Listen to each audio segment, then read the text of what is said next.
ప్రధానమంత్రి నరేంద్ర మోదీ గారికి హృదయపూర్వకంగా స్వాగతం సుస్వాగతం. మన అభ్యర్థులు కిషన్ రెడ్డి గారు రాష్ట్ర అధ్యక్షులు, అలాగే భీమరావు బసవంతరావు పాటిల్ గారు, రఘునందన్ రావు గారు మన పెద్దలు నరేంద్ర మోదీ గారికి సన్మానం చేయాల్సిందిగా కోరుతున్నాను.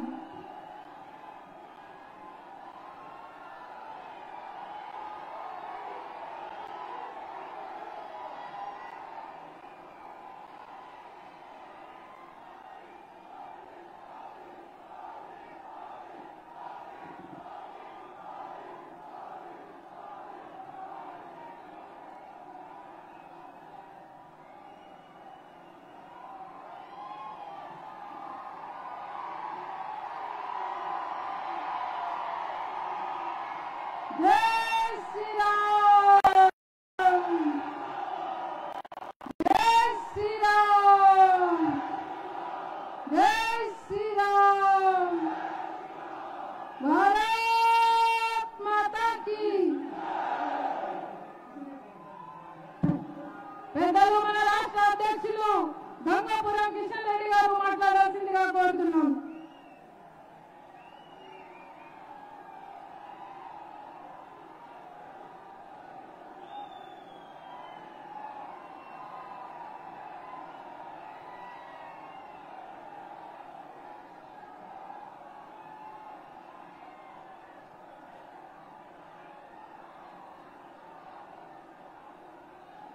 భారత్ మాతాకి ఈనాటి కార్యక్రమానికి ముఖ్య అతిథులుగా వచ్చినటువంటి మన ప్రియతమ ప్రధానమంత్రి గౌరవ నరేంద్ర మోడీ గారు, వేదిక మీద ఉన్నటువంటి ఇతర పెద్దలు, ఈ కార్యక్రమానికి వచ్చినటువంటి సోదరి సోదరుమణులు, ఈ యొక్క జైరాబాద్ మెదక్ పార్లమెంట్ నియోజకవర్గాల నుంచి పెద్ద సంఖ్యలో వచ్చినటువంటి మీ అందరూ కూడా నేను శిరస్సు వచ్చి నమస్కరిస్తా ఉన్నాను. మనకందరికీ తెలుసు, ఈరోజు తెలంగాణ రాష్ట్రంలో భారతీయ జనతా పార్టీ వచ్చేటువంటి పార్లమెంట్ ఎన్నికల్లో మే 11 జరిగినటువంటి ఎన్నికల్లో అత్యధికమైనటువంటి స్థానాలు భారతీయ జనతా పార్టీ గెలవబోతా ఉంది. ఈరోజు భారతీయ జనతా పార్టీ తెలంగాణ చరిత్రలో వచ్చేటువంటి పార్లమెంట్ ఎన్నికల్లో 17 సీట్లు గెలవడం కోసం అన్ని రకాలుగా ఈరోజు ప్రయత్నం చేస్తా ఉన్నాం. ఏ గ్రామానికి వెళ్ళినా, ఏ ఊరికి వెళ్ళినా, ఏ పట్టణానికి వెళ్ళినా, ఏ ఇంటికి వెళ్ళినా ఒకటే చర్చ. మేము గత ఎన్నికల్లో కాంగ్రెస్ కేసు ఉండొచ్చు, బీఆర్ఎస్ కేసు ఉండొచ్చు, ఇంకో పార్టీ కేసు ఉండొచ్చు, కానీ ఎన్నికల్లో మాత్రము మేము ఒక నరేంద్ర మోడీ గారికి వేస్తాము, భారతీయ జనతా పార్టీకి వేస్తాము. మాకు ఈ రోజు రాజకీయ అవసరం లేదు. మాకు దేశం ముఖ్యము, మా దేశ భవిష్యత్తు ముఖ్యము, మా భవిష్యత్తు ముఖ్యము, మా పిల్లల భవిష్యత్తు ముఖ్యము. కాబట్టి గ్రామాలు గ్రామాలు కూడా ఈరోజు తీర్మానం చేసుకుంటున్నాయి. భారతీయ జనతా పార్టీ కార్యకర్తల కారణాలు సాధారణ రైతులు, రైతు కూలీలు, చేతి వృత్తుల వాళ్ళు, వివిధ కుల సంఘాల పెద్దలందరూ కూర్చొని ఈ గ్రామంలో వచ్చేటువంటి ఎన్నికల్లో మేము బీజేపీకే ఓటేస్తాము, మాకు నరేంద్ర మోడీ గారే ప్రధానమంత్రి కావాలని తీర్మానాలు చేసుకుంటున్నారు, నిర్ణయించుకుంటున్నారు. నేను అన్ని గ్రామాలను కోరుతా ఉన్నాను, అన్ని గ్రామాల్లో ఉన్నటువంటి రైతులను కోరుతా ఉన్నాను, అన్ని గ్రామాల్లో ఉన్నటువంటి యువకులను కోరుతా ఉన్నాను. మీ గ్రామాలలో కూడా తీర్మానాలు చేయండి. నరేంద్ర మోడీ గారి నాయకత్వంలో దేశ గౌరవం పెరుగుతా ఉంది. నరేంద్ర మోడీ గారి నాయకత్వంలో దేశం ముందుకెళ్తా ఉంది. నరేంద్ర మోడీ గారి నాయకత్వంలో మన భవిష్యత్తు బంగారు బాట కానున్నది. కాబట్టి అందుకే నేను ఈ సందర్భంగా కోరుతా ఉన్నాను, ఈ రోజు కాంగ్రెస్ పార్టీకి, బీఆర్ఎస్ పార్టీకి భారతీయ జనతా పార్టీ బలపడతా ఉంటే వాళ్ళ గుండెల్లో రైళ్లు పడిగెడతా ఉన్నాయి, ముచ్చమంటలు పడతా ఉన్నాయి వాళ్లకు. అందుకే ఒకడంటాడు హైదరాబాద్ ను యూటీ చేస్తారని, ఇంకోడంటారు ఢిల్లీలో హంగ్ వస్తారని, ఇంకొక ఆయన అంటాడు వీళ్ళు రిజర్వేషన్ తీసేస్తారని. రేవంత్ రెడ్డి గారు మీరు ఆలోచన చేయాలి. మీ పార్టీ కారణంగా ఈ తెలంగాణ రాష్ట్రంలో బీసీలకు అన్యాయం జరుగుతూ ఉంది. ముస్లిం రిజర్వేషన్ కారణంగా బీసీలకు అన్యాయం జరుగుతూ ఉంది. హైదరాబాద్ లో 150 మున్సిపల్ కార్పొరేషన్ సీట్లుంటే 33% 50 సీట్లు బీసీలకు రిజర్వ్ చేయడం జరిగింది. కానీ 50 సీట్లలో 31 సీట్లు నాని బీసీ గెలిచారు. మీ బీఆర్ఎస్ కారణంగా, మీ కాంగ్రెస్ పార్టీ కారణంగా. మీరు తోడు దొంగలు ఒకే నాణానికి బొమ్మాబరుసు లాంటి పార్టీలు బీఆర్ఎస్ పార్టీ, కాంగ్రెస్ పార్టీ. వీళ్ళు ఎప్పుడైనా ఒకటే అవుతారు. ఈరోజు బీజేపీని తెలంగాణలో అడ్డుకోవడం కోసము ఈ రెండు పార్టీలు కలిశారు. ఇద్దరు కలిసిపోయారు. బయటికి ఫైటింగ్ చేస్తా ఉన్నారు. కానీ వాళ్ళు చేసేది డూ ఫైటింగ్. అందుకే మీ అందరికీ కోరుతాను, తెలంగాణ రాష్ట్రంలో భారతీయ జనతా పార్టీ అత్యధికమైనటువంటి సీట్లు సంపాదిస్తాము. ఈ తెలంగాణ రాష్ట్ర అభివృద్ధి భారతీయ జనతా పార్టీ మనం చేస్తున్నాను. అందుకే కార్యకర్తలందరూ కూడా, పార్టీ సంబంధించినటువంటి అభిమానులందరూ కూడా, యువకులందరూ కూడా ఈ రోజు నుంచి 13వ తేదీ పోలింగ్ పూర్తయ్యేంత వరకు కూడా అందరం కూడా గ్రామాన తిరుగుదాము. అన్ని వర్గాలను ఏకం చేద్దాము. నరేంద్ర మోడీ గారి నాయకత్వంలో ఈ దేశంలో అత్యధికమైనటువంటి అగిలీ బార్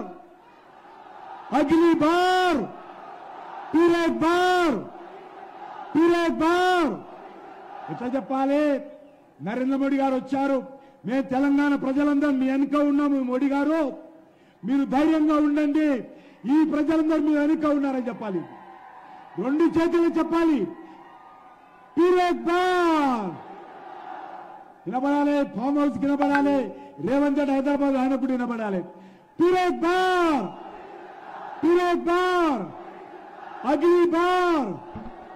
అగిలీ బార్ భారత్ మాతా की జై శ్రీరామ్. రామ లక్ష్మణ జానకి.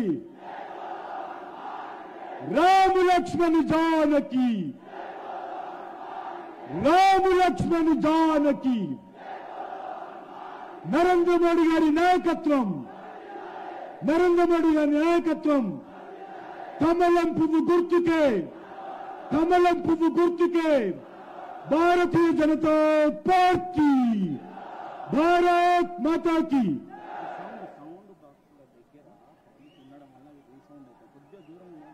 ఈ మైకుల బాక్స్ దగ్గర ఉన్న వాళ్ళు కొంచెం దూరం ఉండండి, రీసౌండ్ వస్తుంది.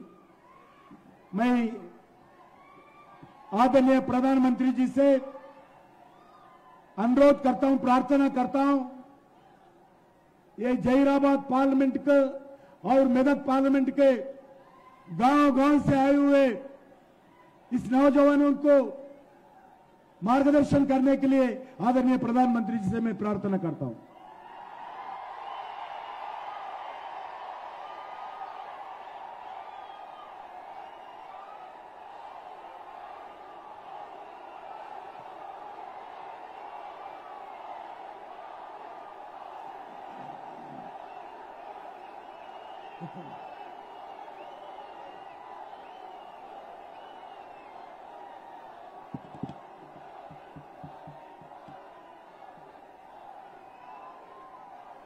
भारत माता की ना तेलंगाना कुटुंब సభ్యులందరికీ नमस्कारो. मैं केतकी संगमेश्वर स्वामी को प्रणाम करता हूं. मैं भगवान बसवेश्वर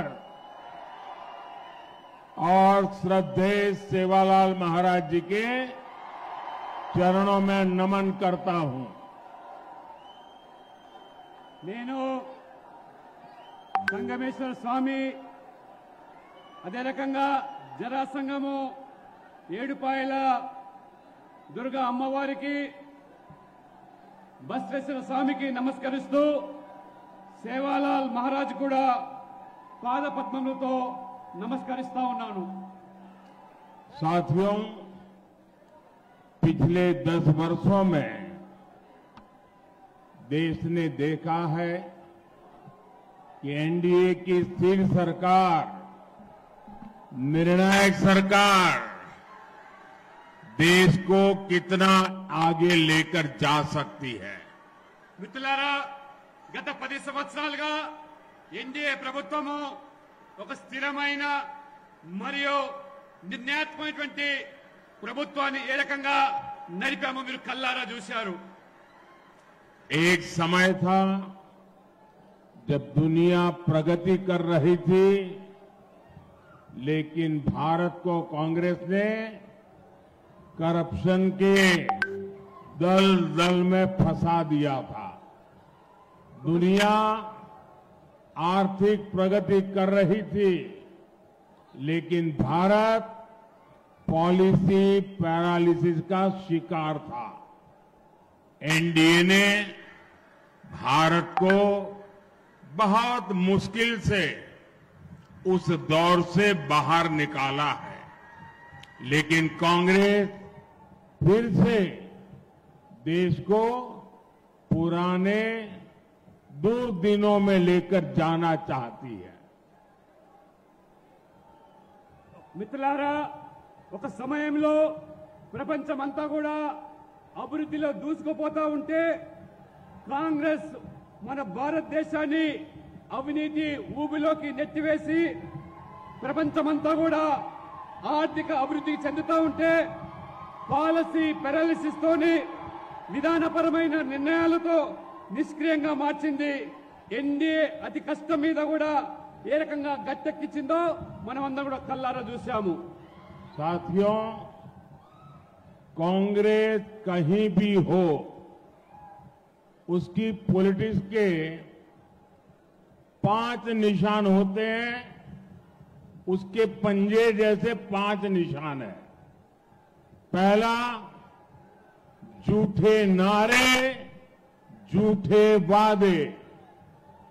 दूसरा, वोट बैंक की राजनीति। तीसरा, माफियाओं, अपराधियों को बढ़ावा। चौथा, परिवारवाद। और 5वां, करप्शन। इन 5 निशानों से मिलकर कांग्रेस का पंजा बनता है। अब तेलंगाना में भी लोग कांग्रेस के इस पंजे को महसूस कर रहे हैं। మిత్రులారా, కాంగ్రెస్ ఎక్కడ అధికారంలో ఉంటుందో అక్కడ పంచసూత్రాల పేరు మీద రాజకీయాలు చేస్తూ ఏ రకంగా మొదటిగా అబద్దాలు, తర్వాత ఓటు బ్యాంకు రాజకీయాలు, మాఫియా మరియు నేరస్తుల ప్రోత్సహించడము, 4వది కుటుంబ పాలన, 5వది అవినీతి. ఈ పంచసూత్రాలు కలిపితే ఇది చేతి గుర్తు అవుతుంది. ఈ పంచసూత్రాలు, ఈ చేతి గుర్తులు తెలంగాణలో కూడా ఏ రకంగా ప్రజలు అనుభవిస్తున్నారో ఇప్పుడిప్పుడే అర్థం చేసుకుంటున్నారు. तेलुगु फिल्म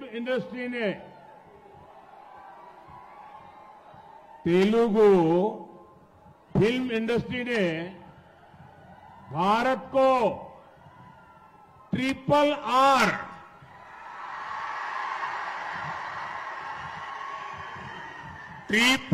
आर जैसी सुपरहिट फिल्म दी। लेकिन आज तेलंगाना कांग्रेस ने राज्य के लोगों को RRR टैक्स दे दिया है। RRR फिल्म ने पूरी दुनिया में भारत का नाम रोशन किया, लेकिन ये RRR टैक्स भारत के लिए शर्मिंदगी बढ़ा रहा है। इस डबल आर टैक्स की तेलंगाना में हर तरफ चर्चा है। चर्चा है कि तेलंगाना के जो उद्योगपति हैं, जो ठेकेदार हैं, उनको कुछ परसेंट डबल आर टैक्स पिछले दरवाजे से देना पड़ रहा है। आरोप है कि यहां टोटल जितनी वसूली होती है उसमें से एक खास हिस्सा डबल आर टैक्स के तौर पर काला धन दिल्ली जाता है। मुझे पता है आप सब ये डबल आर टैक्स से बहुत ही त्रस्त है। मुझे ज्यादा विस्तार में जाने की जरूरत नहीं है। आप समझ गए होंगे ये डबल आर कौन है। మిత్రులారా, తెలంగాణ సినీ పరిశ్రమలో త్రిబుల్ ఆర్ అనే సినిమా సూపర్ హిట్ అయిన విషయం మనందరికీ తెలిసిందే. కానీ ఈరోజు తెలంగాణలో అంతకుముందు ఈరోజు డబుల్ ఆర్ ట్యాక్స్ పేరు మీద ఈరోజు పెద్ద ఎత్తున కూడా తెలంగాణలో చర్చ జరుగుతూ ఉన్నది. ప్రపంచమంతా కూడా గర్వపడితే త్రిబుల్ ఆర్ సినిమా వల్ల ఇప్పుడు మన దేశం సిగ్గుపడుతున్నది తెలంగాణలోని డబుల్ ఆర్ ట్యాక్స్ వల్ల. అందుకనే ఈరోజు డబుల్ ఆర్ ట్యాక్స్ ద్వారా ఏ పారిశ్రామికవేత్తల ద్వారా పెద్ద ఎత్తున ఈరోజు ఆ ట్యాక్స్ మీద వసూలు చేస్తున్నారో అందులో పెద్ద ఎత్తున ఇవాళ ఢిల్లీకి ఆ నల్లధనాన్ని కప్పం కడుతూ ఉన్నారు ఈ తెలంగాణలోని ఈ అధికారులు. కాబట్టి ఈ యొక్క డబుల్ ఆర్ ట్యాక్స్ వల్ల విసిగిపోయిన తెలంగాణ ప్రజలు, మరి నేను ఎక్కువగా చెప్పదలుచుకోలేదు, ఈ డబుల్ ఆర్ ట్యాక్స్ ఎవరు వసూలు చేస్తున్నారో, ఎవరికి కప్పం కడుతున్నారో మీరు అర్థం చేసుకోవాల్సిందిగా మిమ్మల్ని నేను కోరుతా ఉన్నాను. भाइयों बहनों, अगर आपने ये डबल आर टैक्स पर लगाम नहीं लगाई तो ये 5 साल में आपको ऐसा बर्बाद कर देगा, ऐसा बर्बाद कर देगा, तेलंगाना फिर खुदा खड़ा नहीं हो पाएगा। पहले टीआरएस बीआरएस ने तेलंगाना को बर्बाद कर दिया, अब ये डबल आर वो भी बर्बाद करेगा। और इसलिए उसको लगाम लगाने के लिए इस बार तेलंगाना से सभी भाजपा को जिता करके दिल्ली भेजो तो वो डरेगा और लगाम रहेगी। మిత్రులారా, ఈ ప్రభుత్వం ఏదైతే కొత్త పంత ఎంచుకున్నదో డబుల్ ఆర్ ట్యాక్స్ పేరు మీద తెలంగాణను దోచుకుంటున్నది కాబట్టి తెలంగాణ పూర్తిగా వినాశనమయ్యే ప్రమాదం ఏర్పడుతున్నది. గతంలో బీఆర్ఎస్ కూడా ఏ రకంగా అవినీతికి పాల్పడి రాష్ట్రాన్ని దోచుకున్నదో, బీఆర్ఎస్ కాంగ్రెస్ ఇద్దరు తోడు దొంగలే, ఒక గూటి పక్షులే. కాబట్టి ఈ తెలంగాణ ప్రజలు విముక్తి కావాలంటే బీజేపీని గెలిపించాలి. త్వరలో తెలంగాణలో పెద్ద ఎత్తున బీజేపీ అభ్యర్థులను గెలిపించి తెలంగాణను ఆదుకోవాల్సిందిగా మీతో నేను విజ్ఞప్తి చేస్తా ఉన్నాను. साथियों, कांग्रेस पार्टी ने आपको लूटने के लिए एक और नया तरीका निकाला है। अगर कांग्रेस सरकार बनी तो ये लोग इनहेरिटेंस टैक्स लाने की बात कर रहे हैं, यानी आपकी जीवन भर की कमाई, आपने जो बचा करके रखा है, जिंदगी भर मेहनत करके जो कमाया है, और आपकी इच्छा है कि मरने के बाद ये आपकी संपत्ति, आपने जो कमाया है वो आपके संतानों को मिले। लेकिन कांग्रेस ऐसा टैक्स लाने वाली है कि अब आपने जो कमाया है वो पूरा का पूरा आपके बच्चों को नहीं दे सकेंगे। आधे से ज्यादा 55% ये कांग्रेस ने वसूल करने की योजना बना ली है। आपको कांग्रेस के इन खतरनाक इरादों से सावधान रहना है। మిత్రులారా, ఒకవేళ పొరపాటున కేంద్రంలో కాంగ్రెస్ ప్రభుత్వం వచ్చినట్టయితే మన వారసత్వ ఏదైతే సంపద ఉన్నదో ఆ సంపద నుంచి కొత్త రకం పంత ఎంచుకొని కాంగ్రెస్ పార్టీ ఇప్పుడు ట్యాక్స్ వసూలు చేస్తామంటున్నది. అది 55% మన సంపద నుంచి మన పిల్లలకు దక్కకుండా ఇవాళ కాంగ్రెస్ దాన్ని కాజేసేదానికి కుట్రలు కుతంత్రాలు పన్నుతా ఉన్నది.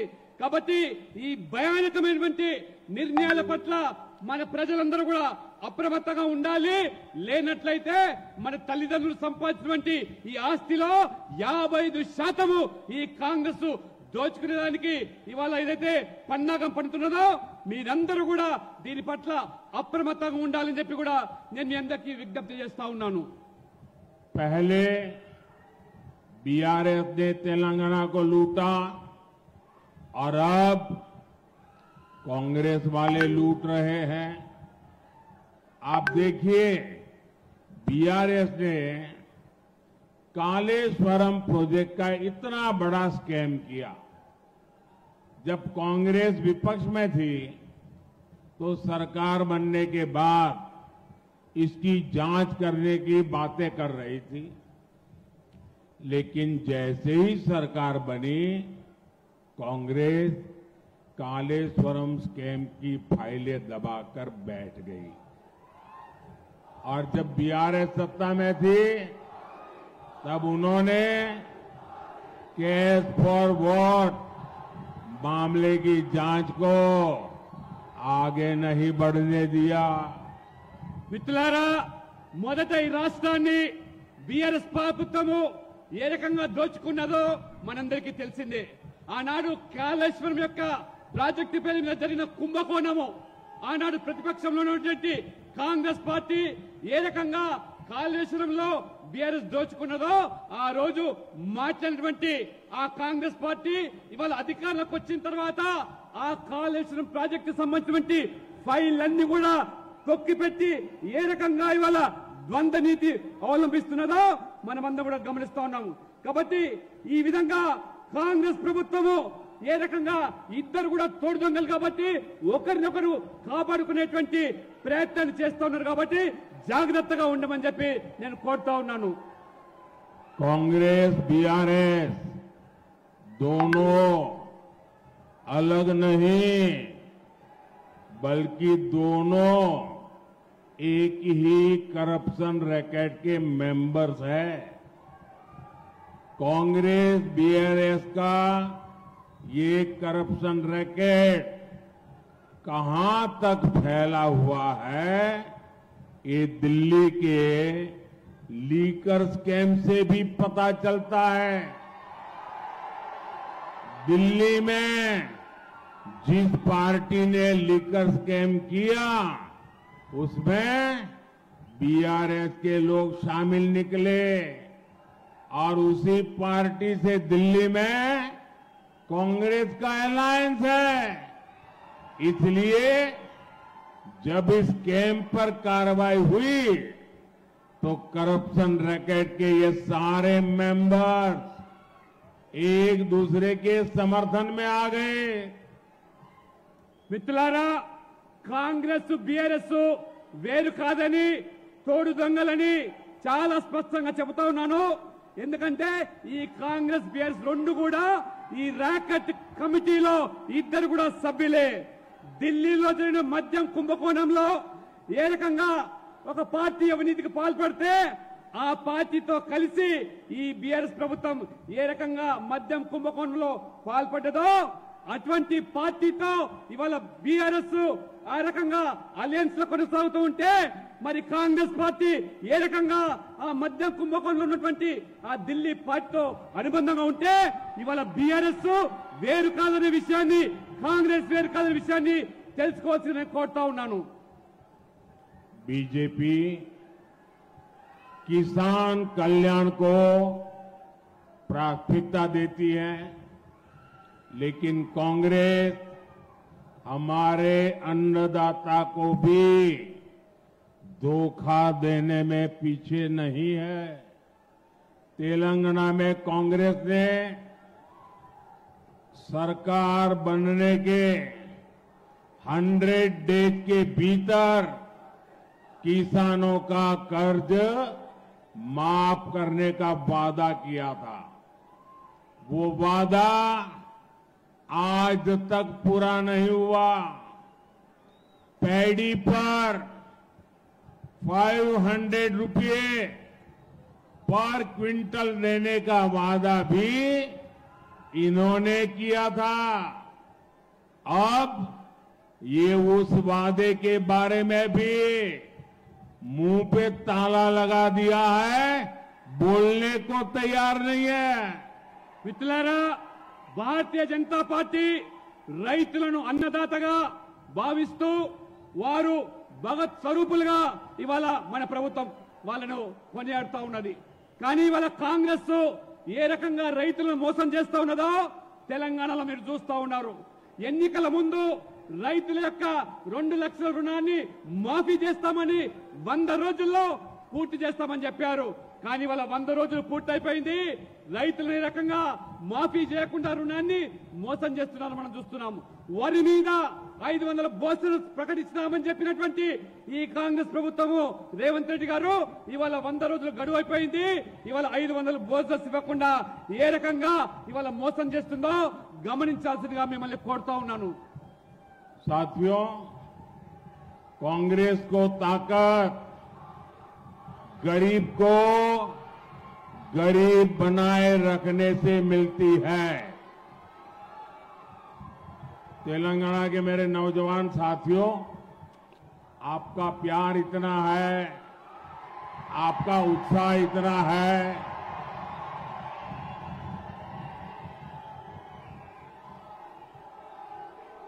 मैं आपके इस प्यार के लिए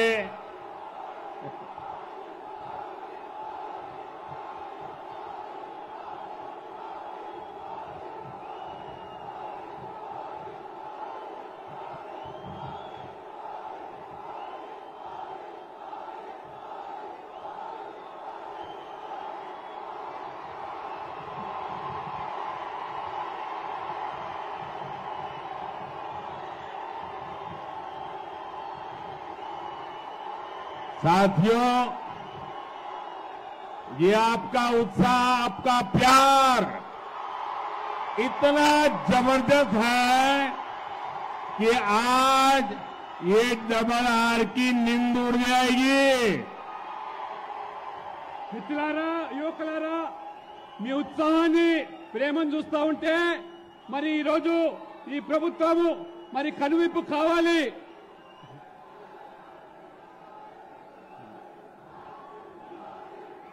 साथियों, कांग्रेस को ताकत गरीब को गरीब बनाए रखने से मिलती है। इसलिए गरीब, दलित, पिछड़ा और आदिवासी हो या देश की महिलाएं हो, कांग्रेस ने कभी उन्हें आगे बढ़ने नहीं दिया। कांग्रेस राज में नारी शक्ति ने जन्म से लेकर जीवन तक हर जगह तकलीफ उठाई है। बेटी पैदा होती थी तो उसकी पढ़ाई सबसे कठिन चुनौती होती थी। स्कूलों में शौचालय न होने से बेटियों को स्कूल बीच में ही छोड़ना पड़ता था और इसलिए हमने बेटी बचाओ बेटी पढ़ाओ अभियान शुरू किया। हर स्कूल में बेटी के लिए अलग टॉयलेट बनवाए। अब बेटियां भी शिक्षा में भी आगे बढ़ रही है।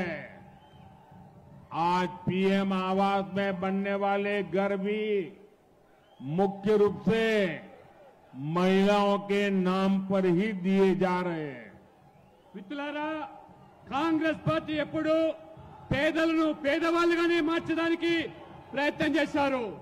దళితులు, ఆదివాసీలు, వెనుకబడ్డ వర్గాలు, మహిళలు ఏ రకంగా వెనక్కి నెట్టేశారో, నిర్లక్ష్యం చేశారో మీరందరూ చూశారు. కానీ మా ప్రభుత్వము మహిళా శక్తి పేరు మీద, నారీ శక్తి పేరు మీద అమ్మాయిలు చదువుకునేదానికి, వాళ్ళకి కావాల్సిన సదుపాయాలు కల్పించడానికి బేటీ బచావ్ బేటీ పడావ్, ప్రత్యేకంగా పాఠశాలలో అమ్మాయిలకు టాయిలెట్లు విధిగా నిర్మించి ఏ రకంగా ఆ అమ్మాయిలను ఆ రకంగా శక్తివంతులు చేస్తా ఉన్నామో, ఇవాళ ప్రధానమంత్రి ఆవాస్ యోజన పేరు మీద పేదలకు నిర్మించే పక్క ఇల్లు కూడా మహిళల పేరు మీద ఇస్తున్నామంటే మహిళలకు ఇవాళ మోదీ ప్రభుత్వం ఇస్తున్నటువంటి గౌరవాన్ని కూడా మీరు ఇవాళ గమనిస్తా ఉన్నారు. साथियों, कांग्रेस सरकारों में महिलाओं के अधिकार ही खतरे में नहीं पड़े, महिलाओं की सुरक्षा भी खतरे में पड़ी है। महिलाओं की सुरक्षा और वोट बैंक में इन्हें जब चुनना होता है तो ये वोट बैंक चुनते हैं। बीजेपी के लिए महिलाओं की सुरक्षा, महिलाओं का सम्मान ये सर्वोपरि है।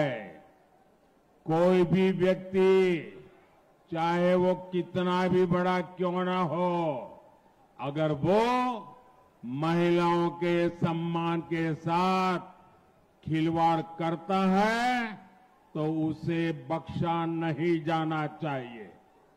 हमने इन 10 वर्षों में महिला सुरक्षा को लेकर कड़े कानून बनाए हैं। फांसी तक की सजा का कानून हमने बनाया है। अगले 5 वर्षों में हम इसी दिशा में और मजबूती से काम करेंगे। మిత్రులారా, మహిళల అధికారాలే కాదు కాంగ్రెస్ పార్టీ హరించింది, మహిళలకు కూడా రక్షణ లేకుండా ఓటు బ్యాంకు రాజకీయాలకు ఏదైతే పాల్పడ్డదో, ఇవాళ మా ప్రభుత్వం ఖచ్చితంగా మహిళల రక్షణ కోసము అవసరమైనటువంటి కొత్త చట్టాలు తీసుకురావడమే కాకుండా మహిళలను గౌరవించకుండా కించపరిచేటువంటి ఏ వ్యక్తులైనా శక్తులైనా ఉరిశిక్ష సైతం విధించేటువంటి ఒక కఠినమైనటువంటి చట్టాలను తీసుకొచ్చి ఇవాళ మహిళలను ఆదరిస్తుంది, గౌరవిస్తుంది మా ప్రభుత్వము. साथियों, जब एक सरकार मजबूत होती है, जब एक सरकार निर्णायक होती है और एक सरकार जो सिर्फ और सिर्फ देशभक्ति से काम करती है, तो वो कैसे इतिहास रच सकती है। आप सब देख रहे हैं, अयोध्या में भव्य राम मंदिर इसका उदाहरण है। प्रभु राम मंदिर की प्रतीक्षा 500 वर्षों से थी। जो मंदिर आजादी के तुरंत बाद बनाया जाना चाहिए था, वो सपना आज दिल्ली में मजबूत सरकार होने के कारण आंखों के सामने पूरा हो गया। अब आप मुझे बताइए, ये अयोध्या में राम मंदिर बना के नहीं बना? बना के नहीं बना? किसने बनाया? किसने बनाया? किसने बनाया? ये अयोध्या का राम मंदिर मोदी ने नहीं बनाया है। ये अयोध्या का राम मंदिर आपके एक वोट के कारण बना है। आपके मजबूत वोट ने, देश में से जो मजबूत वोट मिला, हमें पूर्ण बहुमत मिला और इसके कारण ये भगवान राम का मंदिर बना। हमारे लिए एक एक वोट आपके सपनों को लेकर के आता है और हमारी एक एक पल आपके सपनों को संकल्प बनाने के लिए हम खपा देते हैं। साथियों, हमारे लिए तो आपका एक एक वोट सर्वोपरि है। हमारे लिए तो आपका सपना सर्वोपरि है। कांग्रेस के लिए उनका वोट बैंक ही सर्वोपरि है। जो कांग्रेस का वोट बैंक नहीं, उसकी आस्था कांग्रेस के लिए कोई मायने नहीं रखती। इसलिए यहां तेलंगाना में हमारे पर्व त्योहारों पर रोक लगाने की कोशिश हो रही है। हैदराबाद में राम नवमी की शोभा यात्रा तक पर प्रतिबंध लगाया जा रहा है ताकि वोट बैंक नाराज ना हो जाए। మిత్రులారా, ప్రభుత్వం పటిష్టంగా నిర్ణయాత్మకంగా ఉంటే దేశభక్తి ఏ రకంగా కొత్త చరిత్రను సృష్టిస్తామో మీరందరూ కూడా కళ్ళారా చూశారు. రాముడు జన్మించినటువంటి అయోధ్యలో భవ్యమైనటువంటి రామ మందిర నిర్మాణం అయిందంటే అది నిజంగా మీ అందరి యొక్క సమర్థతతోనే, మీ అందరి యొక్క సహకారంతోనే సాధ్యమైంది. స్వాతంత్రం పూర్వమే ఈ రామ మందిరం నిర్మాణం కావాల్సి ఉంది. కానీ ఢిల్లీలో పటిష్టమైన ప్రభుత్వం లేకపోవడం వల్ల అది సాధ్యం కాలేదు. మీరందరూ కూడా ఏమనుకుంటున్నారు? మోదీయే ఈ బ్రహ్మమైనటువంటి మందిరం కట్టారని మీరు అనుకుంటున్నారు. కాదు, మీరందరూ కూడా వేసిన ప్రతి ఓటు వల్ల ఒక పటిష్టమైనటువంటి, ఒక సమర్థమైనటువంటి ప్రభుత్వం ఏర్పడడం వల్లనే ఈ మందిరం సాధ్యమైంది. మీ యొక్క సహకారంతోనే ఈ మందిరం నిర్మాణమైంది. అందుకనే మీరు వేసే ప్రతి ఓటు మీ కలలను సాకారం చేయడానికి మేము ఉపయోగపడతాము తప్పితే మీ కలలు సాకారం చేయడానికి, మీ కన్న కలను కూడా నిజం కావాలంటే మా జీవితం అంతా కూడా ఈ దేశం కోసం దారపోశాము. కాబట్టి కాంగ్రెస్ ఏనాడు కూడా ఈ దేశం కోసం కాదు, ప్రతి ఓటు బ్యాంకు రాజకీయాలకు పాల్పడుతూ ఓటు కోసం పట్టపిస్తుంది తప్పితే మెజార్టీ ప్రజల యొక్క విశ్వాసాలకు భంగం కలిగే విధంగా ఏ రకమైనటువంటి ఓటు బ్యాంకు రాజకీయాలకు పాల్పడుతుందో ఇవాళ మనం తెలంగాణలో, హైదరాబాద్ లో చూస్తున్నాము. మన పండుగలు నిర్వహించుకోవాలంటే అనేక ఆంక్షలు, మన పండుగలు జరుపుకోవాలంటే అనేకమైన షరతులు. చివరికి హైదరాబాద్ లో భవ్యమైనటువంటి శ్రీరామ నవమి శోభయాత్ర జరపాలంటే కూడా ఈ ప్రభుత్వము ఎన్ని ఆంక్షలు విధించిందో, ఎన్ని రకాల వేధింపులకు గురి చేసిందో కేవలము ఒక వర్గం వారి ఓట్ల కోసమనే విషయాన్ని మీరు తెలుసుకోవాల్సిగా నేను కోరుతా ఉన్నాను. साथियों, जब तेलंगाना संयुक्त आंध्र प्रदेश का हिस्सा था तब 2004 और 2009 में उस संयुक्त आंध्र ने कांग्रेस को रिकॉर्ड संख्या में एमपी एमएलए दिए थे। कांग्रेस ने यहां एससी, एसटी, बीसी की चिंता करने की जगह उनके आरक्षण पर डाका डालना शुरू कर दिया। कांग्रेस ने तब के आंध्र प्रदेश को तुष्टीकरण की प्रयोगशाला बना दिया था। कांग्रेस ने बीसी के हक का आरक्षण उठाकर मुस्लिमों को दे दिया। మిత్రులారా, ఆంధ్రప్రదేశ్ ఉమ్మడి రాష్ట్రంలో 2004-2009లో రికార్డు స్థాయిలో ఎంపీలను గెలిపించారు. కానీ ఆ కాంగ్రెస్ పార్టీ గెలిచిన తర్వాత ఎస్సీ, ఎస్టీ, ఓబీసీల హక్కులను హరించడమే కాకుండా ఏ రకంగా వాళ్ళ అధికారులను కాలరాసిందో మీరు కల్లారా చూశారు. ఈ రోజు ఆ రోజు కాంగ్రెస్ పార్టీ ఆంధ్రప్రదేశ్ ను ఒక ప్రయోగశాలగా మార్చి ఓబీసీల హక్కులను కాలరాసి ఓబీసీలో ఉన్న వాటాలను ముస్లింల కోసం ఏ రకంగా ఆ రిజర్వేషన్ కల్పించి ఓబీసీల యొక్క హక్కులను కాలరాశారు. కాబట్టి కేవలం ముస్లింల మెప్పు కోసము బీసీలను ఏ రకంగా వాళ్ళను ఇవాళ అధికారులకు కోసారో మీరు చూస్తున్నారు. కాబట్టి మీరు ఈ కాంగ్రెస్ యొక్క ద్వంద్వ నీతితో కూడా ఆలోచన చేయాల్సిగా నేను కోరుతా ఉన్నాను. भाइयों बहनों, आप मुझे बताइए, हमारे तेलंगाना में और हमारे इस इलाके में जो लिंगायत समाज के लोग हैं, जो मराठा समाज के लोग हैं, उसमें 26 कास्ट ऐसी है जो ओबीसी में जाने के लिए मांग कर रही है. लंबे अरसे से चर्चा चल रही है. ये कांग्रेस वालों को हमारे मराठी भाई बहन या हमारे लिंगायत भाई बहन इन 26 जातियों को ओबीसी बनाना मंजूर नहीं है, लेकिन मुसलमानों को रातों रात ओबीसी बना देते हैं. మిత్రులారా, తెలంగాణలో మీరందరూ ఆలోచన చేయండి.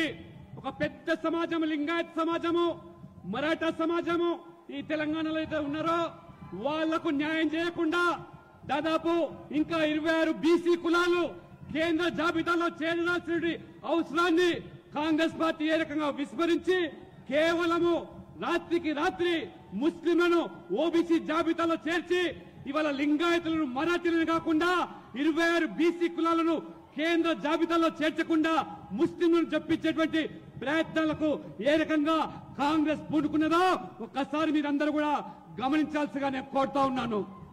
हमारा बंजारा समाज जब भी हमारे बंजारा समाज को देखें, सेवालाल महाराज की हमें पुण्य स्मृति हो जाती है. आपने कभी बंजारा समाज में क्रिमिनल हुए ऐसा सुना है क्या? सेवाभावी लोग हैं, समाज में अच्छी जिंदगी जीने वाले लोग हैं, लेकिन उस बंजारा समाज की भी आशा अपेक्षाओं पर टीआरएस, बीआरएस, कांग्रेस सबने पानी फेर दिया है. మిత్రులారా, మన యొక్క తెలంగాణలో బంజారా సమాజం అంటే లంబాడీ సమాజము, ఏదైతే ఆరాధ్య దైవంగా భావించేటువంటి ఆ సేవాలాల్ యొక్క ప్రభుకు మనమందరం కూడా ఏ రకంగా మరి మనస్పూర్వకంగా గౌరవిస్తామో అటువంటి సమాజం నుంచి వచ్చినటువంటి ఈ యొక్క బంజారాలు, లంబాడీలు ఎంతో గౌరవప్రదమైనటువంటి జీవితాన్ని గడిపేటువంటి వాళ్లను నేరస్తులుగా పరిగణించేటువంటి గత కాంగ్రెస్ బీఆర్ఎస్ లు ఏ రకంగా వాళ్ళ జీవితాలతో చెలగాటం ఆడాయో ఈ రెండు పార్టీలు ఆ సమాజాన్ని కూడా పూర్తిగా వంచి దగా చేసి మోసం చేశాయి.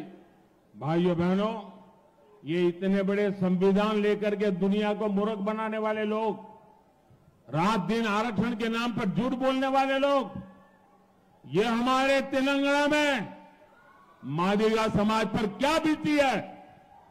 और मैंने मादिगा समाज को वादा किया हुआ है, मैं उनके लिए लड़ाई लड़ूंगा. और हमारे दलित भाई बहनों में जो वर्गीकरण की मांग है वो उनका हक है, उसको वो मानने को तैयार नहीं है. మిత్రులారా, పొద్దున్న లేస్తే ఈ పార్టీలు రాజ్యాంగం గురించి లేకపోతే రిజర్వేషన్ల గురించి దుష్ప్రచారం చేస్తూ తప్పుడు ప్రచారం చేస్తూ ప్రజలు మోసం చేస్తూ ఉన్నాయో, సామాజిక న్యాయం అంటే ఆ సామాజిక న్యాయాన్ని కట్టుబడి ఉన్న నేను ఈ రోజు సమాజంలో ఉన్నటువంటి మాదిగలకు న్యాయం చేయడానికి ఎస్సీ వర్గీకరణ కోసము కట్టుబడి ఉన్నానని చెప్పి వాళ్ళలో ఒకరిగా నేను ఈ పోరాటానికి అండగా ఉంటానని చెప్పి భరోసా కల్పిస్తున్నాను, హామీ ఇస్తున్నాను. మాదిగలు మీరు న్యాయమైన కోరికలకు భారతీయ జనతా పార్టీగా మేము అండగా ఉన్నామని చెప్పి కూడా పూర్తి విశ్వాసం కల్పిస్తా ఉన్నాము.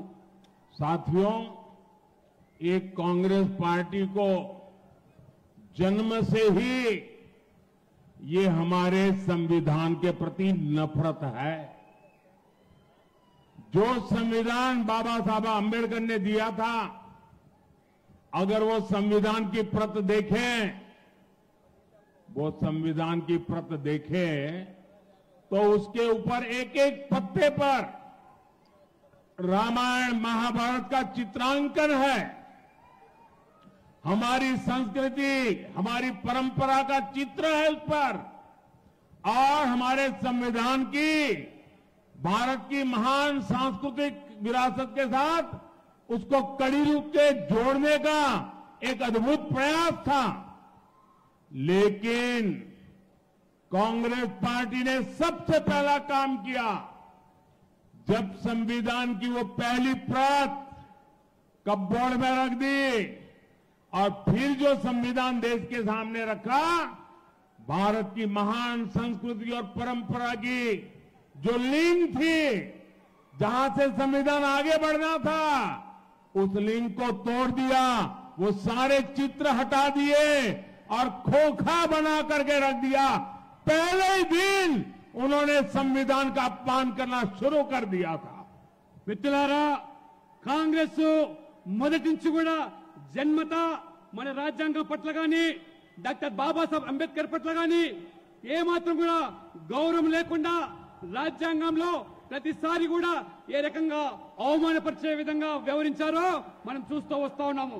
రాజ్యాంగంలో రచించినటువంటి దాంట్లో ప్రతి పేజీలో కూడా రామాయణము, మహాభారతము ఏ రకంగా మన భారత యొక్క జీవిత సంస్కృతితో ముడిపడి ఉన్నటువంటి ఆ యొక్క లింక్ ను ఈ యొక్క కాంగ్రెస్ పార్టీ, ఈ కాంగ్రెస్ ప్రభుత్వం ఏ రకంగా దాన్ని తుడిచివేసే ప్రయత్నం చేసిందో, మొదటగానే అంబేద్కర్ గారు గొప్ప ప్రయత్నం చేసి మన సంస్కృతితో మహాభారత్లో రామాయణం జోడించి ఆ యొక్క మరి సంస్కృతిని వెలుగులోకి తీసుకొచ్చే ప్రయత్నం చేస్తే, ఈ కాంగ్రెస్ ప్రభుత్వము బుద్ధిపూర్వకంగానే, ఉద్దేశపూర్వకంగానే ఆ యొక్క రామాయణాన్ని, మన సంస్కృతిని ఆ రకంగా విడదీసి ఏ రకంగా రాజకీయాలకు పాల్పడుతుందో మనం గమనిస్తా ఉన్నాము.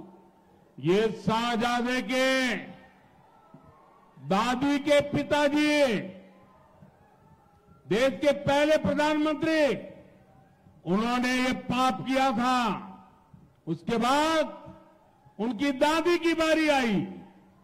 उनकी दादी ने संविधान को चूर चूर कर दिया, देश में आपातकाल लगाया, देश के लोकतंत्र को ताले में बंद कर दिया, देश के लाखों लोगों को जेलों में बंद कर दिया, अखबारों को ताले लगा दिए। संविधान का घोर अपमान पहले प्रधानमंत्री उनकी दादी के पिताजी ने किया, फिर बड़ा अपमान उनकी दादी ने किया। మిత్రులారా, ఈ యువరాజు ఏదైతున్నాడో ఆ యువరాజు ముత్తాత మొదటి ప్రధాని ఈ రాజ్యాంగాన్ని ఏ రకంగా అవహేళన చేశారో, అవమానపరిచారో పూర్తి బాధ్యులు వారే. వారి తర్వాత వీరి నానమ్మ ఏ రకంగా ఆ రాజ్యాంగాన్ని ఏ రకంగా తూట్లుపరిచిందో, తమ రాజకీయ అవసరాల కోసం ఏ రకంగా రాజ్యాంగాన్ని సమయానికి మార్చివేసిందో, సమయానుబద్ధంగా ఎమర్జెన్సీని విధించి ఏ రకంగా మొత్తం రాజ్యాంగాన్ని అవమానపరచడమే కాకుండా ఏ రకంగా రాజ్యాంగాన్ని చులకన చేసినటువంటి చరిత్ర ఈ కుటుంబ సభ్యులది, ఈ యువరాజ తాత ముత్తాతలది, నానమ్మని అనే విషయాన్ని మీరు తెలుసుకోవాల్సిన కోరుతా ఉన్నాను. तीसरा पाप, इनके पिताजी जब प्रधानमंत्री थे शाहजादे के, उन्होंने एक ऐसा कानून लाने की कोशिश की। ये संविधान की बातें करने वाले जरा अपने जरोखे में देख ले, उन्होंने ऐसी बातें की, देश के मीडिया को, देश के अखबारों को डराने के लिए एक ऐसा भयंकर कानून लाए। देश का सारा मीडिया मैदान में आ गया, देश का विपक्ष मैदान में आ गया, संविधान के रक्षक भारतीय जनता पार्टी के लोग मैदान में आ गए और उनके पिताजी को झुकना पड़ा। और वो जो संविधान पे खिलवाड़ की कोशिश करती थी, वो उनको रोकना पड़ा। ये संविधान को उनके परिवार के 3 लोगों ने तबाह कर दिया है। మిత్రులారా, వీళ్ళు చేసిన పాపాలు సామాన్య పాపాలు కాదు. వారు చేసినటువంటి 3వ పెద్ద పాపం ఏదైతే ఉందో ఆ రోజు ఏ రకంగా మీడియాను, పత్రికలను, వాళ్ళ స్వేచ్ఛను, స్వతంత్రాన్ని హరింపజేసి వాళ్ళ మీద ఏ రకంగా ఒత్తిడి తీసుకొచ్చారో, వాళ్ళను ఏ రకంగా లొంగదీసే కుట్రలు పడినారో, కానీ ఆనాడు ఈ భయానక చట్టాలను ఎదిరించింది, పోరాటం చేసింది ఆనాడు ప్రతిపక్షాలు. ఆ రకంగా భారతీయ జనతా పార్టీ ఈ ప్రజాస్వామ్యాన్ని కాపాడడానికి సర్వంగా పోరాటం చేసి అన్ని విధాలు కూడా ప్రజాస్వామ్యాన్ని, రాజ్యాంగానికి పరిరక్షణకు పాటుపడింది భారతీయ జనతా పార్టీ. తప్పితే రాజ్యాంగం గురించి మొసలి కన్నీరు కాచేటువంటి ఈ పార్టీలు ఏ రకంగా పాపాలు చేశాయో ఒక్కసారి ఆలోచన చేయండి. उसके बाद संविधान से सरकार का जन्म होता है। सरकार की कैबिनेट अत्यंत महत्वपूर्ण इकाई होती है। भारत के संविधान ने उसको संरक्षण दिया हुआ है। मनमोहन सिंह जी की सरकार की कैबिनेट ने एक निर्णय किया। उस निर्णय को ये शाहजादे ने पत्रकार वार्ता करके भारत के संविधान से बनी हुई कैबिनेट के निर्णय को खुले आम चीरे चीरे कर दिया था। और वो संविधान के रक्षण की बातें करते हमारे सामने। మిత్రులారా, ఏ రాజ్యాంగం ద్వారా ప్రజాస్వామికంగా ఎన్నికల ప్రక్రియ ద్వారా ఏర్పడే ప్రభుత్వం ఏదైతే ఉంటుందో ఆ ప్రభుత్వం యొక్క అధినేత ప్రధానమంత్రి మన్మోహన్ సింగ్ గారు ఒక నిర్ణయాన్ని తీసుకొని చట్ట రూపంలో ఒక బిల్లు తీసుకొస్తే ఈ యువరాజు ఏ రకంగా ప్రధానమంత్రిని, రాజ్యాంగాన్ని, ప్రభుత్వాన్ని అవమానపరిచే విధంగా, ఏలన చేసే విధంగా పత్రికా విలేకరుల ముందునే, పత్రికా సమావేశంలోనే ఆ బిల్లును ముక్కలు ముక్కలు చేసి చించివేసి కేవలము ఈ ప్రజాస్వామ్యాన్ని, ప్రధానమంత్రిని, ప్రభుత్వాన్ని కాదు మొత్తం రాజ్యాంగాన్ని అవమానపరిచినటువంటి ఈ ప్రభుత్వుడు, ఈ యువరాజు రాహుల్ గాంధీ అనే విషయాన్ని మనం గమనించాలి. साथियों, इतना ही नहीं, भारत का संविधान बना तब देश के विद्वान लोग संविधान सभा में थे और उसमें कोई आरएसएस, जनसंघ, भाजपा तो जन्मा ही नहीं था। उस संविधान सभा में चर्चा हुई, महीनों तक चर्चा चली। डॉक्टर बाबा साहब आंबेडकर ने अपने विचार रखा और संविधान सभा ने निर्णय किया कि धर्म के आधार पर इस देश में कोई आरक्षण नहीं होगा। आरक्षण दलितों, आदिवासी, ओबीसी के लिए ही होगा, औरों के लिए नहीं होगा।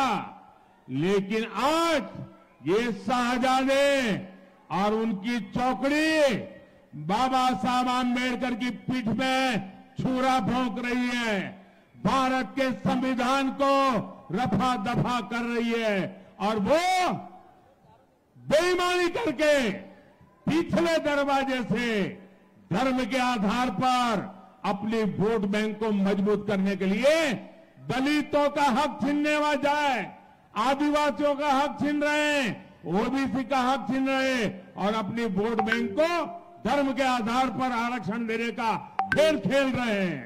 మిత్రులారా, ఆ గొప్ప రాజ్యాంగాన్ని మేధావులు ఆ యొక్క రాజ్యాంగం రచించడంలో బాబాసాహెబ్ అంబేద్కర్ ఏ రకంగా ప్రముఖ పాత్ర పోషించాడో చర్చల అనంతరము, మాసాల అనంతరం నెలల తరబడి జరిగినటువంటి చర్చల తర్వాత ఒక గొప్ప రాజ్యాంగాన్ని రచిస్తే ఆ రాజ్యాంగంలో చాలా స్పష్టంగా మతపరమైన రిజర్వేషన్లకు తావు లేదు.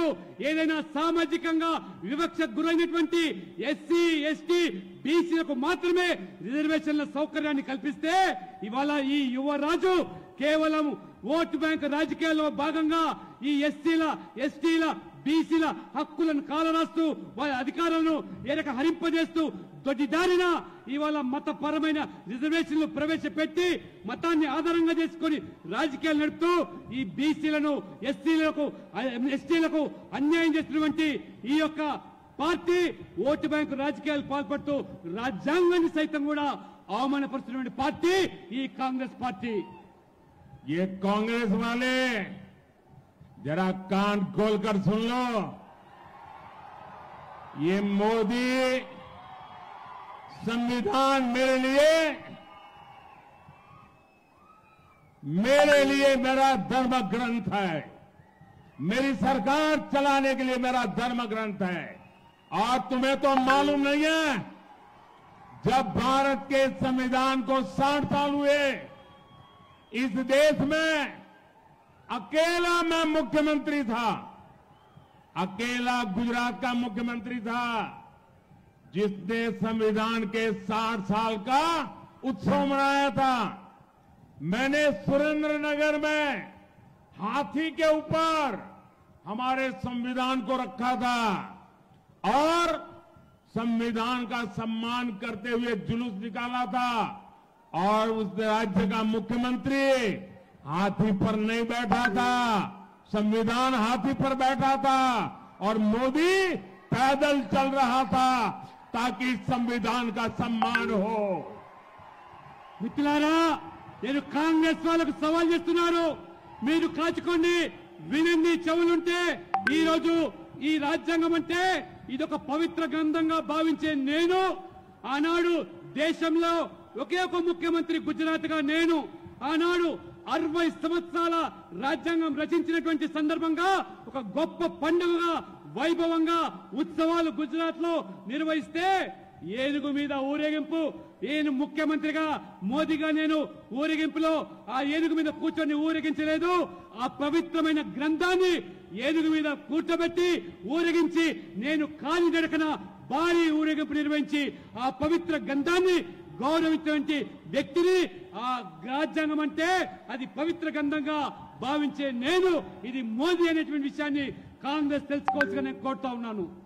साथियों, मेरा समर्पण देश के संविधान के शब्दों के प्रति, देश की संविधान की भावनाओं के प्रति 2014 में देश ने मुझे चुन करके संसद में भेजा और जब मैं पहले दिन संसद में गया तो संविधान का प्रतिबिंब हमारे देश की संसद होती है और पहले ही जाकर के मैंने संसद के सामने सर झुकाया, अपना माथा टेका।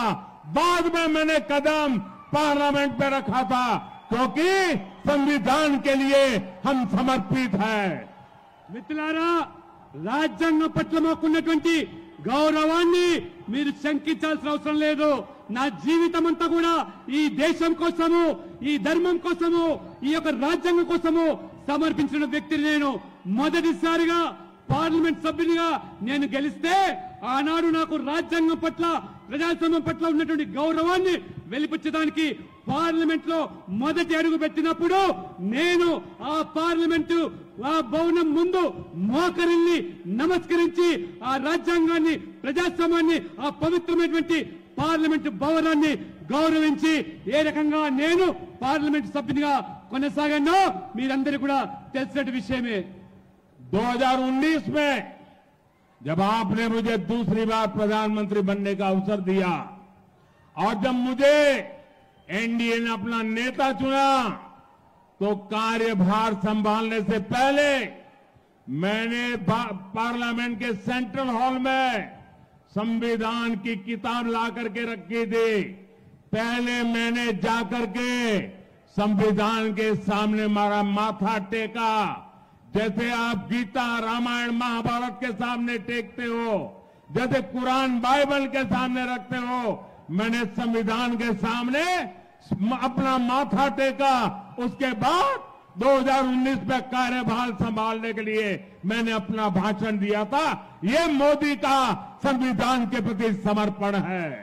మిత్రులారా, 2019లో రెండవసారి మీ యొక్క సమ్మతంతో ప్రధానమంత్రిగా నేను ఎన్నికైన తర్వాత, ఎన్డీఏ నేతగా ఎన్నిక తర్వాత నేను నా బాధ్యతలు స్వీకరించే మొదట ఆ పార్లమెంట్ సెంట్రల్ హాల్లో ఆ పవిత్రమైనటువంటి ఆ గ్రంథము, ఆ రాజ్యాంగాన్ని ఆ సెంట్రల్ హాల్లో ప్రవేశపెట్టి ఆ సెంట్రల్ హాల్ ఆ పవిత్ర గ్రంథం ముందు నేను ఏ రకంగా ఆ యొక్క గ్రంథాన్ని ఒక పవిత్ర గ్రంథంగా, ఏ రకంగా ఇవాళ భగవద్గీతగా, ఖురాన్ గా, బైబిల్ గా అన్ని వర్గాలు ఏ రకంగా పవిత్ర గ్రంథాలుగా భావిస్తాయో నేను సైతం కూడా ఈ రాజ్యాంగం కూడా అంతే పవిత్ర గ్రంథంగా భావించి ఆ రామాయణ, మహాభారతం లాంటి గ్రంథాలుగా స్వీకరించి నేను ఆ రకంగా పార్లమెంట్ లో ఆ రకంగా ప్రధానమంత్రిగా బాధ్యతలు స్వీకరించి మొట్టమొదటి ఉపన్యాసం చేశారు. ఇవాళ మోదీ గారిని రాజ్యాంగం పట్ల శంకించేటువంటి ఈ శక్తులు వ్యక్తులు ఈ దేశ పట్ల వారికి ఉన్నటువంటి కట్టుబడి చిత్తశుద్ధి ఏమిటో దేశ ప్రజలు గమనిస్తున్నారని చెప్పి నేను మీకు తెలియజేస్తా ఉన్నాను. ये सत्ता भूख में डूबा हुआ ये शाही परिवार कांग्रेस पार्टी के संविधान को, देश का संविधान छोड़ो, कांग्रेस पार्टी के संविधान को भी मानने को तैयार नहीं है. उसको भी उन्होंने डस्टबिन में डाल दिया है. सीताराम केसरी कांग्रेस पार्टी के अध्यक्ष थे, रातों रात उनको बाथरूम में बंद कर दिया गया, उठा करके फुटपाथ पर फेंक दिया और संविधान की परवाह किए बिना कांग्रेस पार्टी पर ये शाही परिवार ने कब्जा कर लिया. साझादे जरा बोलने से पहले 50 बार सोचना शुरू करो. ఈ రాజవంశీయులు అధికార దాహంతో ఏ రకంగా మన రాజ్యాంగాన్ని అవమానపరిచారో, మన రాజ్యాంగానే కాదు చివరికి వాళ్ళ పార్టీ అయినటువంటి కాంగ్రెస్ పార్టీ రచించుకున్నటువంటి ఆ యొక్క మరి రాజ్యాంగాన్ని కూడా ఏ రకంగా అవమానపరిచారో, వారి పార్టీ అధ్యక్షుడిగా ఉన్నటువంటి సీతారాం కేసరి గారిని బాత్రూమ్ లో బంధించి ఆ రకంగా వారి సోనియా గాంధీని అధ్యక్షురాలుగా చేయడానికి ఏ రకంగా ఆ పార్టీ యొక్క రాజ్యాంగాన్ని కూడా వారు అవమానపరిచారో ఇది వాళ్ళ చరిత్ర. ఇది వాళ్ళ యొక్క రాజ్యాంగం పట్ల వారికి పార్టీ విధానాల పట్ల ఉన్నటువంటి గౌరవం అనే విషయాన్ని దేశ ప్రజలు గమనించాల్సిగా నేను కోరుతా ఉన్నాను. ये संविधान के लिए नाम पर देश को मूर्ख बनाने के लिए निकले हुए, आपको पता होगा देश का पहला संविधान संशोधन उनके दादी के पिताजी पहले प्रधानमंत्री ने किया था और वो फ्री स्पीच पर ताले लगाने वाला किया था और आखिर में उन्होंने प्रेस पर प्रतिबंध लगाने वाला सुधार करने का प्रयास किया था. ये संविधान के प्रति इनकी भावना है. మిత్రులారా, ఈ రాజ్యాంగం పట్ల ఏదైతే వీళ్ళ ముసలి కన్నీరు గారుస్తూ దుష్ప్రచారం చేస్తూ తప్పుడు ప్రచారం చేస్తున్నారో, ఇవాళ మా విధేయత పట్ల వాస్తవంగా మొదటిసారిగా ఈ యువరాజు ముత్తాత మొదటి అమెండ్మెంట్ ఏదైతే స్వేచ్ఛగా మాట్లాడేటువంటి ఈ భావనను పత్రిక ఆ యొక్క భావనను ప్రకటనను హరింపజేయడానికి మొదటి ఆ రాజ్యాంగాన్ని మార్చినటువంటి ఆ యొక్క కుటుంబము ఇది నెహ్రూ కుటుంబం అనే విషయాన్ని ఇది తెలుసుకోవాల్సిగా కోరుతా ఉన్నాను. इनका संविधान संविधान से कोई लेना देना नहीं. ये शाही परिवार को सत्ता खुद के पास रहे तो सब कुछ अच्छा, लेकिन इस देश में सत्ता अगर उनके हाथ से चली जाए तो सब कुछ निकम्मा. ये वो लोग हैं जो पार्लियामेंट चलने नहीं देना चाहते. ये वो लोग हैं जो चुनाव में इलेक्शन कमीशन जो परंपरा है नियुक्ति की, अब इलेक्शन कमीशन पे सवाल उठाते हैं. ये लोग ईवीएम पर सवाल उठाते हैं और अब अपनी वोट बैंक के लिए संविधान को बदनाम करने पर निकले हैं. लेकिन कांग्रेस वाले सुन ले, उनके चट्टे बट्टे सुन ले, उनकी पूरी जमात सुन ले, जब तक मोदी जिंदा है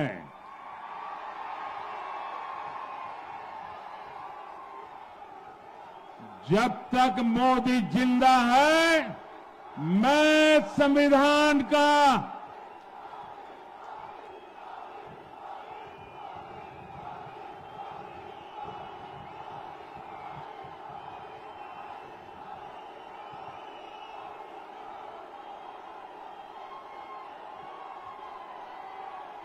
जब तक मोदी जिंदा है मैं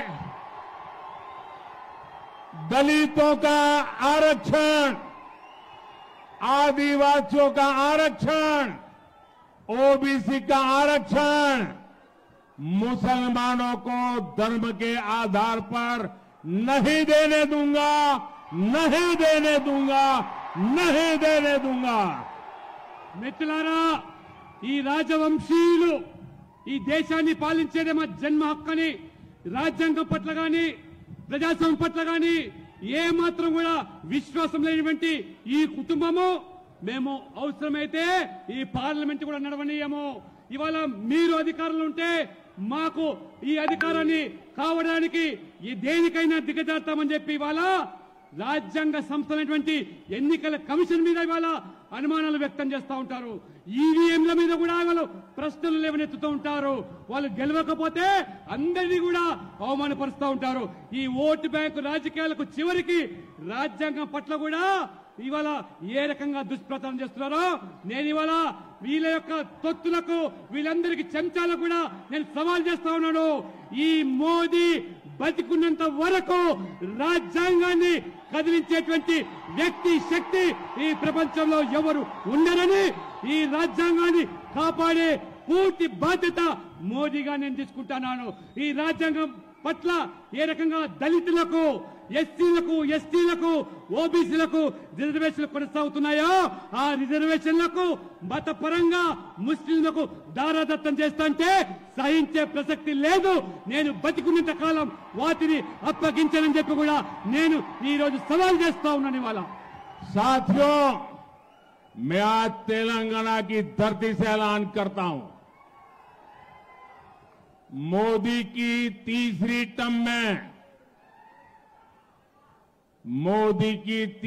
टर्म में ये वर्ष हमारे संविधान के 75 वर्ष हो रहे हैं.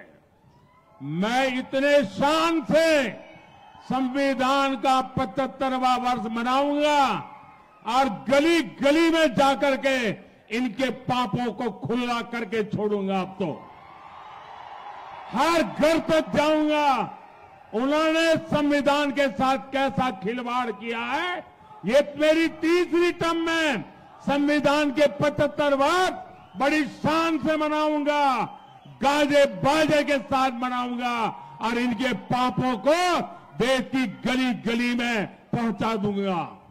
మిత్రులారా, ఈ తెలంగాణ నుంచి నేను ప్రకటిస్తా ఉన్నాను, మోదీగా నేను 3వసారి ప్రధానమంత్రి అయిన తర్వాత ఈ 75 సంవత్సరాలు రాజ్యాంగాన్ని రచించి పూర్తయ్యే సందర్భంలో తప్పకుండా ఈ 70 సంవత్సరాల రాజ్యాంగ అంగరంగ వైభవంగా ఈ దేశవ్యాప్తంగా ప్రతి పల్లెలో ప్రతి పట్టణంలో కూడా వైభవంగా బాజా బదింతులతో జరుపుకోవడమే కాకుండా ఆ రాజ్యాంగాన్ని గౌరవింపే రీతిలో ప్రజలను భాగస్వామ్యం చేయడమే కాకుండా వీళ్ళ పాపాలను, ఈ రాజవంశీయుల పాపాలను ఎండగడుతూ ప్రజల ముందు దోషిగా నిలబెట్టడానికి రాజ్యాంగానికి అడుగడుగునా ఏ రకంగా అవమానపరిచారు, తూర్చుపరిచారు. మీ యొక్క అధికార దాహంతో రాజ్యాంగాన్ని ఏ రకంగా కించపరిచారో ఈ 75 సంవత్సరాల ఈ యొక్క ఉత్సవాల సందర్భంగా మీ భాగవతాన్ని బయట పెడతానని, బహిర్గతం చేస్తానని చెప్పి కూడా నేను సవాల్ చేస్తా ఉన్నాను. साथियों, ये लोग लोकतंत्र की एक भी बात मानने को तैयार नहीं. ये चुनाव लोकतंत्र का सबसे पवित्र उत्सव होता है, लेकिन इस चुनाव में इन्होंने एक नया उद्योग शुरू किया है. लोकतंत्र की भावना को चूर चूर करने वाला नया उद्योग शुरू किया है. इन लोगों ने फेक वीडियो बनाकर देश में लोगों को गुमराह करने का, समाज में तनाव पैदा करने का, संघर्ष का वातावरण बनाने का खेल शुरू किया है. इसमें तेलंगाना कांग्रेस और खुद डबल आर का नाम सामने आ रहा है. आप मुझे बताइए, क्या संवैधानिक पद पर बैठे लोगों से ऐसी हरकत करने की उम्मीद कोई देशवासी कर सकता है क्या? మిత్రులారా, ఈ ప్రజాస్వామ్యంలో భాగంగా ఒక ఎన్నికల ప్రక్రియ, ఆ ఎన్నికల ప్రక్రియ ఒక పండుగ వాతావరణంలాగా ప్రజాస్వామ్యాన్ని జరుపుకునేటువంటి మన హక్కు, ప్రజాస్వామ్యం ఇచ్చినటువంటి మనకు స్వేచ్ఛ. అటువంటి ప్రజాస్వామ్యాన్ని ఇవాళ ఈ కాంగ్రెస్ నాయకులు అవమానపరిచే విధంగా వాళ్ళు ఓటమి ఛాయలో, ఓటమి నైరాశ్యంలో ఏ రకంగా దిగజారుతున్నారో, ఈ తెలంగాణలో ఒక ఫేక్ వీడియో సృష్టించి ఏ రకంగా ఈ సమాజాన్ని విచ్ఛిన్నం చేయడానికి కుట్రలు కుతంత్రాలు పంటున్నారో, ఎన్నికల్లో గెలవలేమని చెప్పి ఏ రకమైనటువంటి దిగజారు చర్యలకు పాల్పడుతున్నారో తెలంగాణ కాంగ్రెస్ పార్టీ, అదే రకంగా RRR గా ఇవాళ కొనసాగుతున్నటువంటి ఈ యొక్క రాజు ఈ తెలంగాణలో అత్యంత పవిత్రమైనటువంటి రాజ్యాంగ పదవిని అనుభవిస్తున్నటువంటి ముఖ్యమంత్రి చేసే పని అని చెప్పి తెలంగాణ సమాజం ఇవాళ ప్రశ్నిస్తున్నది. కాబట్టి ఖచ్చితంగా తెలంగాణ ప్రజలు దీన్ని ఎదుర్కోవడానికి ఎన్నికల ప్రక్రియ ద్వారా ప్రజాస్వామ్య ప్రక్రియ ద్వారా ముందుకు రావాల్సిందిగా మేము కోరుతా ఉన్నాము. साथियों, तेलंगाना और देश के विकास के लिए बीजेपी ही विकल्प है, बीजेपी ही संकल्प है. हमारी सरकार ने तेलंगाना के विकास के लिए लाखों करोड़ रुपए दिए हैं. इससे गरीब कल्याण के कार्यों में तेजी आई है. आज तेलंगाना में 4 वंदे भारत ट्रेन चल रही है. आज तेलंगाना के 40 रेलवे स्टेशन, 40 रेलवे स्टेशन का अमृत स्टेशन के रूप में विकास किया जा रहा है. इसमें हमारा जहीराबाद रेलवे स्टेशन भी शामिल है. हम मेडक, येलारेडी, बोधन, भैंसा मार्ग को नेशनल हाईवे घोषित करके उसका विकास करने जा रहे हैं. संगारेड्डी, नांदेड़, अकोला नेशनल हाईवे का काम भी पूरा हो गया है. इसे आंदोल, नारायणखेड़ और जुक्कल क्षेत्र में कनेक्टिविटी की अच्छी सुविधा मिलेगी. మిత్రులారా, తెలంగాణలో బీజేపీ మాత్రమే ప్రత్యామ్నాయము. ఇవాళ తెలంగాణ ప్రజలు బీజేపీ మీద ఉన్న విశ్వాసానికి అనుగుణంగా ఏ రకంగా తెలంగాణ అభివృద్ధికి బీజేపీ నిర్వచనమని ఇవాళ నేను స్పష్టం చేస్తా ఉన్నాను. ఇవాళ తెలంగాణకు 4 వందే భారత్ ఎక్స్ప్రెస్లు ఇవ్వడమే కాకుండా 40 రైల్వే స్టేషన్లు తెలంగాణలో ఈ ప్రభుత్వం ఇవ్వడమే కాకుండా ఇవాళ అమృత్ రైల్వే స్టేషన్ లో భాగంగా ఇవాళ జైరాబాద్ రైల్వే స్టేషన్ కూడా అందులో ఇవాళ మోదీ ప్రభుత్వం ఇవాళ అభివృద్ధికి నాంది పలికింది. అంతేకాకుండా ఇవాళ మెదక్, ఎల్లారెడ్డి, బాన్స్వాడ, బోధన్, బైన్సా నేషనల్ హైవే జాతీయ రహదారి కూడా ఇవాళ పూర్తిగా ఈ ప్రభుత్వము ఇవాళ అభివృద్ధి చేస్తా ఉన్నది. సంగారెడ్డి, నాందేడ్, అకోలా ఆ రకంగా ఆ పని కూడా పూర్తి చేస్తా ఉన్నది. అదే కాకుండా అందోల్, నారాయణఖేడ్, జుక్కల్ కూడా దాని కనెక్టివిటీ కోసం కూడా మార్గం సుగమనం చేస్తూ అభివృద్ధికి పెద్దపీట వేస్తూ జాతీయ రహదారులు కూడా ఏ రకంగా ఇవాళ ఈ ప్రభుత్వం పెద్ద ఎత్తున అభివృద్ధికి పాల్పడుతుందో ఇది వాస్తవం అని చెప్పి మీకు తెలియజేస్తా ఉన్నాను. भाई बहनों, बीजेपी के प्रयासों के बीच तेलंगाना में कांग्रेस केंद्र सरकार के कामों को रोकने में लगी हुई है. केंद्र सरकार ने देवी सरक्का और समक्का जनजातीय विश्वविद्यालय खोलने का फैसला किया, लेकिन राज्य सरकार जमीन नहीं दे रही है. मनोहराबाद, सिद्धपेट, सिरिसिल्ला, कोत्तापल्ली वहां रेल लाइन बनाने का काम भी यहां की राज्य सरकार रोक करके बैठी है. आप मुझे बताइए, जो कांग्रेस राजनीति के लिए तेलंगाना का विकास ठप करना चाहती है, उसे तेलंगाना से एक भी सांसद मिलना चाहिए क्या? మిత్రులారా, ఇవాళ భారతీయ జనతా పార్టీ కేంద్రంలో ప్రభుత్వము తెలంగాణకు అభివృద్ధికి పెద్దపీట వేస్తూ అన్ని రంగాల్లో కూడా సముచితమైనటువంటి భాగస్వామ్యం కల్పిస్తూ ఉంటే మన గిరిజనుల ఆదివాసుల ఆరాధ్య దైవము సమ్మక్క సారక్కల పేరు మీద ఆ యొక్క ట్రైబల్ యూనివర్సిటీకి మంజూరు చేస్తే ఈ రాష్ట్ర ప్రభుత్వం కనీసం భూమి ఇవ్వకుండా ఏ రకంగా అడ్డుపడుతున్నదో ఒకసారి మీరు గమనించాలి. మనోహరాబాద్, సిద్దిపేట, సిరిసిల్ల, కోటపల్లి రైల్వే లైన్ కూడా మంజూరు చేస్తే ఈ ప్రభుత్వం ఏ రకంగా అడ్డుపడుతున్నదో ఒకసారి మీరు ఆలోచన చేయండి. కేవలం ఇవాళ రాజకీయాల కోసము సంకుచితమైనటువంటి భావాలతో ఆలోచనతో తెలంగాణ అభివృద్ధిని ఈ ప్రభుత్వం ఏ రకంగా అడ్డుకుంటుందో, ఎన్ని విధాలుగా మేము లక్షల కోట్లు తెలంగాణకు ఇస్తా ఉంటే ఈ కాంగ్రెస్ పార్టీ ఈ యొక్క అభివృద్ధి నిరోధకులకు ఈ రాష్ట్రంలో ఒక్క పార్లమెంట్ సభ్యుడు కూడా గెలిపించాల్సిన అవసరం ఉందా అని చెప్పి నేను మిమ్మల్ని అడుగుతా ఉన్నాను. साथियों, आज ये इंडी अलायंस इतना हताश निराश हो चुका है कि उसे विपक्ष में अधिकृत विपक्ष बनने की भी उम्मीद खो चुका है। उतने लोग भी जीत करके नहीं आएंगे और शायद इतिहास में ये कांग्रेस का सबसे कम नंबर होगा पार्लियामेंट में। आज इनके अलायंस में कोई ऐसी पार्टी नहीं है जो 272 सीट पर चुनाव लड़ रही हो, इसलिए इन्हें वोट देकर अपना वोट खराब करने के लिए कोई भी समझदार हिंदुस्तानी नहीं वोट डालेगा। मेरा आपसे अनुरोध है, 13 मई को जहीराबाद से बीजेपी कैंडिडेट श्री भीमराव बसंतराव पाटिल और मेडक से एम रघुनंदन राव, मेरे इन साथियों को विजयी बनाइए और उनको जब आप वोट देंगे ना, वो वोट सीधा सीधा मोदी को मिलेगा, वो वोट सीधा सीधा मोदी को मिलेगा। मेरे साथ बोलिए भारत माता की, भारत माता की। बहुत बहुत ధన్యవాదాలు। మిత్రులారా, ఈ విపక్ష కూటమి ఈసారి ప్రతిపక్ష హోదా కూడా దక్కే పరిస్థితి లేదు, ప్రతిపక్ష హోదా కావాల్సిన సీట్లు కూడా గెలిచే పరిస్థితి లేదు।